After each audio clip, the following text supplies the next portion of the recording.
দেখো গো দেখো কে আইলো, বোনও আইছে অনেক দিন পর। বোনের সাথে কিন্তু অনেক দিন পর দেখা হইলো। তো বোনও একটা নিমন্ত্রণ করার লেগে আইসে আর কি। কিসের নিমন্ত্রণ অবশ্যই জানতে পারবা আমার ব্লগ যারা যারা দেখো। তো দেখতে থাকো বুঝতে পারবা। তো দেখো বোনও তো গেছে রাতের বেলা। তারপরে কিন্তু তনার পাপার সঙ্গে আমি কইতাছিলাম যে সরস্বতী পুজো কালকে, কিন্তু থ্রেডিং করা হইলো না, থ্রেডিং করার লেগা। তনুর পাপা কইলো আমারে সুতো ধরানিটা দেখায় দাও, আমি কিন্তু পারবো। তো তা নিয়ে এসে দেখো কি হাসাহাসি করতেছি। তো কইতাছে মানে চেষ্টা করতেছে নাকি। তো এটা নিয়ে অনেক হাসাহাসি করলাম। তারপরে তো পরের দিন সকালবেলা হয়ে গেল। তো শুভ সকাল আমার প্রিয় বন্ধুরা, শ্রদ্ধা ফ্যামিলি ব্লগে তোমরা সবারই স্বাগত। তো একটু লাইক শেয়ার কমেন্ট সাবস্ক্রাইব করে অবশ্যই কিন্তু আমার পাশে থাকো। আর এদিকে দেখো আমরা কিন্তু রেডি হয়ে গেলাম, যেহেতু আজকে সরস্বতী পুজো। তো সরস্বতী পূজাতে যাবো আর কি। তো দেখো রেডি হয়ে গেলাম। মা মেয়ের কীরকম লাগতেছে অবশ্যই জানাও। আর জানো তো একরকম শাড়ি পরলাম। তো মা মেয়ে কিন্তু রেডি হয়ে সেরা যাবো কক্ষণে।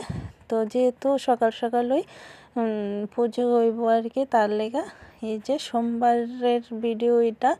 তো সোমবারের মানে বাগদেবী সরস্বতী মায়ের পুজো আর কি। তো আমরা কিন্তু দেখো পাশই একটা দিদির বাড়িতে কিন্তু আমরা অঞ্জলি নিতে আয়া পড়লাম আর কি। তো দেখো কত সুন্দর করে সেরা এদিকে যজ্ঞ হইতাছে। তো সরস্বতী মায়ের কাছে অঞ্জলি দেওয়া লাগলাম তনু আর আমি। তারপরে কিন্তু তারা বাড়িতে একটু বইলাম প্রসাদ খাওয়ার লেগা।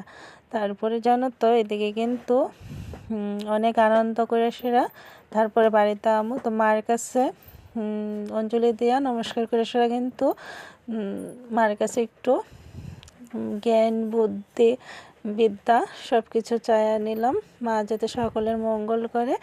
তো মা মেয়ে দেখো যজ্ঞ শেষ হওয়ার পরে অঞ্জলি দেওয়া কিন্তু এই যে বাপের বাড়িতে আয় পড়লাম। তো এই পিঠাগুলো কিন্তু ছোটোবেলা আমরা খাইতাম, মন কাটা দেয়া নাকি পিঠা বানায় আর কি।